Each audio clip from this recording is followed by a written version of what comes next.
ఈరోజు రథసప్తమి అని పిల్లలు తీసుకొని టెంపుల్కి బయలుదేరినామండి. వాళ్ళైతే ఈరోజు ఎర్లీగా లేచారు, అందుకే నిద్ర వస్తుంది ఇప్పుడు. అట్లే వచ్చినాం ఇంకా. ఈరోజు టెంపుల్లో అయితే స్పెషల్ పూజలు జరుగుతాయండి ఆ సూర్య భగవానుడికి.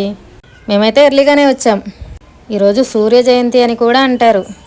ఈ లోకమంతా వెలుగును ప్రసరింపజేయడం కోసం సూర్యుడు మాఘశుద్ధ సప్తమి నాడు 7 గుర్రాలతో ఉన్న తన రథాన్ని ఉత్తర దిశకు మళ్లించి తన ప్రయాణాన్ని వేగవంతం చేస్తాడట. అందుకే దీన్ని రథసప్తమి అని కూడా అంటారు.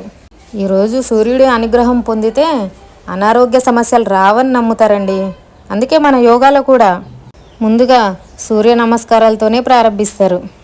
సూర్యుడు ప్రత్యక్ష దైవం అండి. అందుకే ఈ రోజుకైతే చాలా విశిష్టత ఉంది. మేమైతే పూజలో కాసేపు కూర్చున్నాం. పిల్లలు ఏడుస్తున్నారని వచ్చేసాం. పూజలన్నీ అయిపోయిన తర్వాత ఇక్కడ అన్నదాన కార్యక్రమం కూడా జరుగుతుందండి. మాకైతే అంతసేపు ఉండడం కుదరలేదు. ఇంకా దేవుని దర్శనం చేసుకొని వచ్చేసాం. వీడియో నచ్చితే ఒక లైక్ చేయండి, అంతే. సబ్స్క్రైబ్.